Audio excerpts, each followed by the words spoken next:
За бүгдээрээ сайн байна уу? Би NRCC судалгааны байгууллагын судлаач Хуншаа байна. Өнөөдөр та бүхэндээ манай компани Монгол улсын хэмжээнд эрхлэн гаргадаг хэрэглэгчийн итгэлийн индексийн тайлангийн 24 оны 3 дугаар улирлын үр дүнд орсон валютын ханш орон сууцны үнийн өсөлтийн индексийн талаар товч танилцуулах гэсэн юм аа.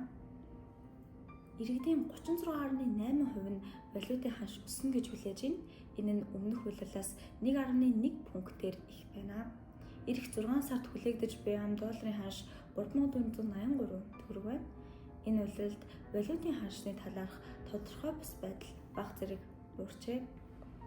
Орон сууцны үнийн өөрчлөлийн талаарх хүлээлтэд үндэслэн орон сууцны үнийн хүлээлтийн индексийг энэ зурагт харууллаа. Орон сууцны үнийн хүлээлтийн индекс 100-аас өндөр бол үн өснө гэсэн хүлээлт хамгаалж байгааг, 100-аас бага бол үн буурна гэсэн хүлээлт дамгаалж байгааг харуулдаг. Энэ улиралд иргэдийн 62.1% нь орон сууцны үн өснө гэж хүлээж байгаа бөгөөд энэ нь өмнөх улирлаас 3.4 пунктээр буурчээ. Индексийн утга 180.8 байгаа нь өмнөх улирлаас 3 пунктээр дээгүүр үзүүлэлт байна. Анхаарал хандуулсанд баярлалаа.